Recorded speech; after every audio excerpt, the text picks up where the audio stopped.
Hello students, आज का हमारा टॉपिक है डीएनए माइक्रो इंजेक्शन। हम माइक्रो इंजेक्शन टेक्निक पहले भी कवर कर चुके हैं। इसमें हम डीएनए माइक्रो इंजेक्शन के प्रोसीजर को समझेंगे कि किस तरीके से डीएनए माइक्रो इंजेक्शन के प्रोसीजर को अप्लाई किया जाता है।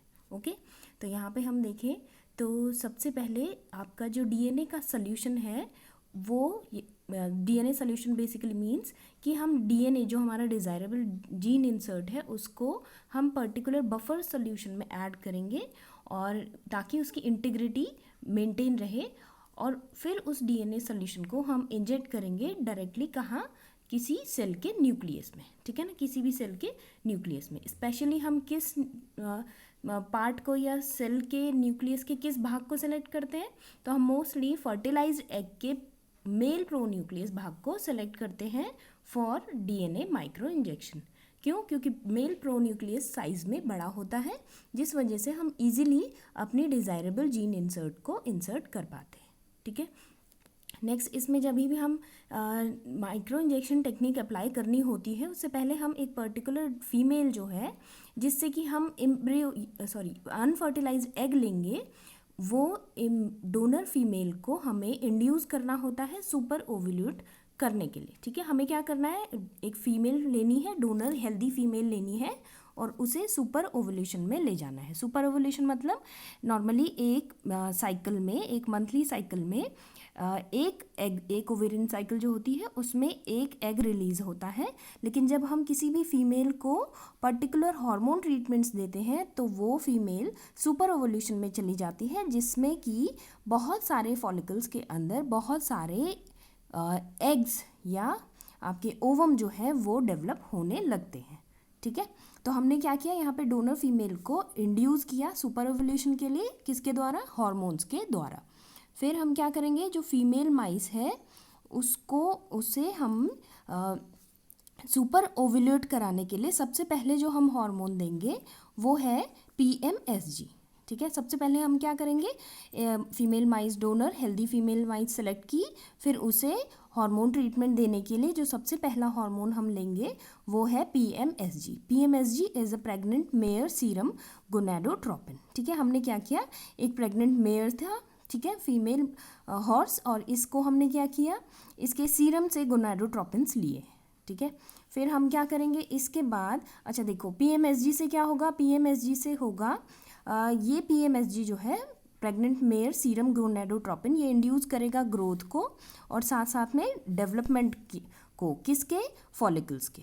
ठीक है, तो ओवेरियन फॉलिकल्स जो होंगे वो उनको ये PMSG क्या करेगा, ओवेरियन फॉलिकल्स को की ग्रोथ और उसमें डेवलपमेंट करेगा। तो जो नंबर ऑफ फॉलिकल्स है उनकी मासेस जो है, सभी के मासेस ग्रोथ होने लगेंगे, जितने भी फॉलिकल्स एक ओवेरियन साइकिल के टाइम पे बने होंगे। ठीक, और इन फॉलिकल्स के अंदर क्या होंगे, ओसाइट्स होंगे। ठीक है, तो हमने क्या किया, PMSG हार्मोन का ट्रीटमेंट दिया for induction of growth and development of follicles जिनके अंदर ओसाइट्स हैं। ठीक है, फिर हमने क्या किया, इसके बाद हम करेंगे पर्टिकुलर हार्मोन, जो एक दूसरा हार्मोन मतलब जिसका कि ट्रीटमेंट करने से क्या होगा, जो oocytes हैं, जो फॉलिकल के अंदर oocytes हैं, वो ओवुलेशन के लिए तैयार हो जाएंगे। ठीक है ना, ओवुलेशन मतलब, ओवुलेशन वो प्रक्रिया है जिसमें कि ओवा या एग जो है वो फॉलिकल से रप्चर होके बाहर आ जाता है और जो फैलोपियन ट्यूब है उसमें मूव करने लगता है। ठीक है ना, उसमें मूव करने लगता है। तो इसमें हम क्या करेंगे, रिलीज़ करवाने के लिए इन oocytes को या ओवुलेशन कराने के लिए हम दूसरा हार्मोन यूज़ करेंगे, वो हार्मोन है ह्यूमन कोरियोनिक गोनाडोट्रोपिन। ठीक है, जिसे HCG भी कहते हैं। ह्यूमन कोरियोनिक गोनाडोट्रोपिन मतलब ये ऐसा गोनाडोट्रोपिन है जो कोरियन की लाइनिंग से बनता है। आपको एक्स्ट्रा एम्ब्रियोनिक मेम्ब्रेन्स पढ़ाई थी, तो उसमें Korean is a kind of extra embryonic membrane जिससे कि प्लेसेंटा का भाग बनता है। तो उसी कोरियन के बनने से जो हार्मोन रिलीज़ होते हैं उसे हम HCG कह रहे हैं। इस सेकेंड हार्मोन हम HCG सेलेक्ट करेंगे, ह्यूमन कोरियोनिक गोनाडोट्रोपिन, जिससे कि फीमेल माइस के ओवरी में बहुत सारे जो फॉलिकल्स बने हैं उनसे oocytes रिलीज़ हो सके। ठीक है, और ये HCG इंडिकेटर भी होता है किसका, प्रेगनेंसी का, ठीक है। तो प्रेगनेंसी हार्मोन भी इसे कहते हैं।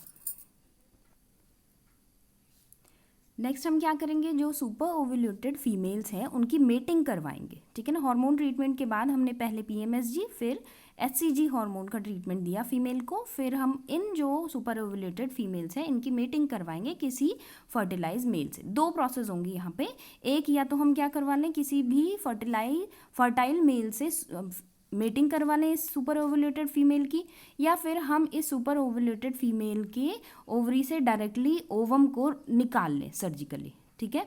तो हम पहला ऑप्शन देखते हैं। हमने क्या किया, पहले ऑप्शन में सुपर ओव्यूलेटेड फीमेल्स की मेटिंग करवाई फर्टाइल मेल से, और हम इससे हमें क्या मिला, इससे हमें बहुत सारे फर्टिलाइज्ड एग्स मिल जाएंगे, ठीक है। अब हम इन फर्टिलाइज्ड एग को आइदर 1 सेल्ड कंडीशन या फिर 2 सेल्ड कंडीशन में, जो एम्ब्रियो की 1 सेल या 2 सेल की एम्ब्रियो कंडीशन में कलेक्ट कर लेंगे सर्जिकली, ठीक है। दूसरा क्या करेंगे, दूसरा ऑल्टरनेटली हम दूसरा ऑप्शन भी अप्लाई कर सकते हैं। ये जो सुपर ओव्यूलेटेड फीमेल है इसमें हम क्या करेंगे, इसके अनफर्टिलाइज्ड ओवा को, ठीक है ना, ले लेंगे कहाँ से, इसकी ओवरी से, और फिर उसे फर्टिलाइज करेंगे कहाँ, इन विट्रो, ठीक है, लैब में हम फर्टिलाइज करेंगे। और यहाँ पे अब क्या करना है, देखो जो हमारा मोटिव है कि हमें DNA को इंसर्ट कराना है।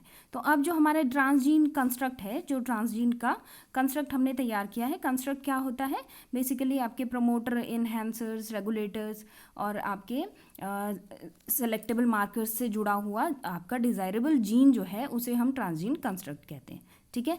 तो ये ट्रांसजीन कंस्ट्रक्ट को हम बनाएंगे, और बनाने के बाद जो भी डिज़ायरेबल जीन है उसका हमने ट्रांसजीन कंस्ट्रक्ट बना लिया, और उसे बनाने के बाद हम उसको बफर सॉल्यूशन में ऐड करेंगे, और इस सॉल्यूशन को, इस DNA सॉल्यूशन को इंजेक्ट करेंगे कहाँ, मेल प्रोन्यूक्लियर में, ठीक है। किस टेक्निक से, माइक्रो इंजेक्शन सेटअप से, ठीक है। माइक्रो इंजेक्शन की जो असेंबली है उसकी मदद से। तो ये हम माइक्रो इंजेक्शन वाले लेक्चर में कवर कर चुके हैं कि ये टेक्निक क्या है, ठीक। फिर हम क्या करेंगे, या नॉर्मली क्या होता है कि 2 पिकोलीटर तक का DNA सॉल्यूशन हम यूज़ करते हैं, किसमें इंजेक्ट करने के लिए, मेल प्रोन्यूक्लियस में इंजेक्ट करने के लिए।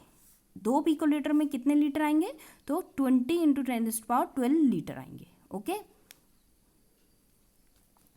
नेक्स्ट है यहाँ पे जब भी हम ट्रांसजीन कंस्ट्रक्ट की बात करते हैं तो इसमें 10⁻6 या 10⁻8 लीनियराइज ट्रांसजीन कंस्ट्रक्ट अवेलेबल होता है 2 पिकोलीटर सोल्यूशन ऑफ DNA में, ठीक है। माइक्रो इंजेक्टेड एग्स की बात करें तो ये जिनमें हमने अपने desirable gene construct, transgene construct डाला है, उन एग्स की बात करें तो आपकी जो इन एग्स को अब हम क्या करेंगे, कल्चर करेंगे इन विट्रो कंडीशन में, यानी कि हम लैब में, और आपके जो ग्लासवेयर्स हैं एनिमल सेल कल्चर के लिए यूज़ किए जाते हैं जो, उसमें हम इन्हें कल्चर करेंगे। और इसमें हम इनको तब तक कल्चर करेंगे जब तक कि मोरेला या फिर ब्लास्टुला कंडीशन तक एग ना चला जाए। मोस्टली हम ब्लास्टुला कंडीशन तक इस एम्ब्रियो को कल्चर करेंगे, ओके। नेक्स्ट जो भी आपका कल्चर्ड एम्ब्रियो है जब ब्लास्टुला कंडीशन में पहुंच जाएगा तब हम इसे ट्रांसफ़र कर देंगे कहाँ, यूट्रस में, किसके, फीमेल सरोगेट मदर के, ठीक है ना। सरोगेट मदर जो होगी जिसको, जो कि अब इसको अपने यूट्रस में रखेगी for the proper gestational period, ठीक है। जो भी गर्भकाल होता है उसके दौरान, उस पूरी प्रक्रिया के दौरान जो इसे अपने पास रखेगी यूट्रस में, उसमें हम, उस सरोगेट मदर में हम इस ब्लास्टोसिस्ट को अब ट्रांसफ़र करेंगे। और जब हम इसे ट्रांसफ़र कर देंगे तो ये जो एम्ब्रियो है ये फुल टर्म ग्रोथ करेगा, अपनी जेस्टेशन पीरियड को कवर करेगा और एक नॉर्मल इंडिविजुअल की तरह इसका बर्थ होगा, ठीक है। अब इसमें क्या है कि जो प्रोपोर्शन है प्रोजेनी का जिसमें कि ट्रांसजेनिक अवेलेबल होगी, ठीक है ना, वो आपकी मात्रा जिसमें वो ट्रांसजेनिक एनिमल्स जो हमें इसमें मिलेंगे वो ट्रांसजेनिक एनिमल्स आपके ऐसे होंगे जो लगभग 50%, हमने जैसे मेंशन किया लगभग 50% तक यहाँ पे जो हमें प्रोजेनी मिलती है DNA माइक्रो इंजेक्शन के थ्रू वो ट्रांसजेनिक होती है, ठीक है ना। अब यहाँ पे ट्रांसजेनिक क्या है, ट्रांसजेनिक वो हैं जिनके पास सारे के सारे सेल्स, ट्रांसजेनिक एनिमल्स क्या है, जिनके पास सारे के सारे सेल्स में ट्रांसजीन प्रेजेंट होगी, आपकी डिज़ायरेबल जीन कंस्ट्रक्ट प्रेजेंट होगा और वो स्टेबली इंटीग्रेट होगा। स्टेबली इंटीग्रेट कहाँ होगा, स्टेबली इंटीग्रेट होगा आप आपके जीनोम में, ठीक है ना। उस इंडिविजुअल जिस इंडिविजुअल के मेल प्रोन्यूक्लियस में आपने डिज़ायरेबल ट्रांसजीन डाली है उसके जीनोम के साथ ये स्टेबली इंटीग्रेट हो जाएगा। तो उस प्रोजेनी को हम क्या कहेंगे, आपके ट्रांसजेनिक एनिमल्स, ठीक है। अब नॉर्मली बात करें हम तो average percentage of progeny derive from micro injection technique, लगभग हम माइसेस में देखें तो कितनी प्रोजेनी ट्रांसजेनिक होती है इस माइक्रो इंजेक्शन प्रक्रिया से, वो है 3 से लेके 40% तक, ठीक है। 100 माइसेस में किया तो उसमें से सिर्फ 3 से लेके या 40 तक माइस जो है वो ट्रांसजेनिक बन पाएंगे। ऐसे ही शीप्स में तो इसमें आपकी लेस देन 1%, पिग में लेस देन 1%, ठीक है। प्रैक्टिकली जो ट्रांसजेनिक आपको मिलेंगे, ये तो थियोरेटिकली पढ़ रहे हैं हम, लेकिन प्रैक्टिकली जो मिलेंगे वो कितने होंगे। ऐसे ही फिशेज़ में, तो फिशेज़ में सक्सेस रेट ज़्यादा होता है ट्रांसजेनिक एनिमल्स के प्रोडक्शन का। इसमें हम फिशेज़ में देखते हैं 35 to 80% एनिमल्स माइक्रो इंजेक्शन की टेक्निक के थ्रू ट्रांसजेनिक में बदल जाते हैं, ठीक है। और ये है आपका मतलब 100 में से 35 से लेके 80 फिशेज़ जो है वो ट्रांसजेनिक एनिमल बन जाएंगी after DNA micro injection, okay. अब यहाँ पे फिशेज़ की बात करें तो फिशेज़ में जब भी माइक्रो इंजेक्शन टेक्निक हम अप्लाई करते हैं एम्ब्रियो में, तो उसके बाद जब जाइगोट बनेगा तो उन जाइगोट को हम क्या करते हैं, वाटर में इंक्यूबेट करते हैं जब तक कि हैचिंग ना हो जाए, ठीक है। तो ये एक अलग फिनोमेना होता है माइक्रो इंजेक्शन फॉर फिशेज़ में, ओके। फ्लो डायग्राम के थ्रू समझते हैं हमने क्या किया, ठीक है। सबसे पहले हमने एक एग डोनर फीमेल ली, ठीक है। एक एग डोनर फीमेल ली, उसको हार्मोन ट्रीटमेंट दिया। हार्मोन ट्रीटमेंट में हमने 2 हार्मोन्स का यूज़ किया, पीएमएसजी और एचसीजी, ठीक है। PMSG pregnant mayor serum gonadotropin, जो क्या करेगा, ग्रोथ और डेवलपमेंट करेगा फॉलिकल्स का। वहीं HCG human chorionic gonadotropin ovulation करवाएगा, ठीक है। फिर हमने क्या किया, इसके बाद हमने जो भी एग था वो कलेक्ट कर लिया, ठीक है। किससे, वो जो डोनर फीमेल है जिसे हम सुपर ओवल्यूशन में लेंगे उसका एग कलेक्ट कर लिया। 2 कंडीशन अप्लाई होंगी, या तो हम फर्टिलाइज्ड एग ले लेंगे या फिर हम अनफर्टिलाइज्ड एग लेंगे। फर्टिलाइज्ड एग के साथ क्या करेंगे, उस फर्टिलाइज्ड एग में डायरेक्टली जीन कंस्ट्रक्ट डालेंगे, और अनफर्टिलाइज्ड एग को क्या करेंगे, हम इन विट्रो फर्टिलाइजेशन करेंगे पहले, ठीक है ना। इन विट्रो फर्टिलाइजेशन मतलब इस अनफर्टिलाइज्ड एग में हमें मेल स्पर्म का इंट्रोडक्शन करना है, ठीक है, लैब में। दूसरा फर्टिलाइज एग में और अनफर्टिलाइज एग की इन विट्रो फर्टिलाइजेशन के बाद हम क्या करेंगे, gene construct 2 picolitre solution gene construct का मेल प्रोन्यूक्लियस में डालेंगे, ठीक है। फिर क्या करेंगे, फिर हम जो आपका मेल प्रोन्यूक्लियस में हमने जीन कंस्ट्रक्ट डाला है वो किसके थ्रू डालेंगे, माइक्रो इंजेक्शन के थ्रू डालेंगे। और फिर हम उसका वो जो आपका एम्ब्रियो है उसका इन विट्रो कल्चर करेंगे, ठीक है। कब तक करेंगे इन विट्रो कल्चर, उसको हम ब्लास्टोसिस्ट अवस्था तक उसे कल्चर करेंगे, ठीक है। फिर हम क्या करेंगे, इस एम्ब्रियो को अब हम ट्रांसफ़र कर देंगे यूट्रस में, ठीक है। ब्लास्टोसिस्ट अवस्था में हम इस एम्ब्रियो को ट्रांसफ़र कर देंगे यूट्रस में, किसके, सरोगेट मदर के, ठीक है। फिर क्या करेंगे, फिर हम इस सरोगेट मदर को फुल टर्म प्रेगनेंसी में जाने देंगे। उसके बाद फुल टर्म प्रेगनेंसी कंप्लीट होने के बाद लाइव बर्थ होगा इंडिविजुअल का।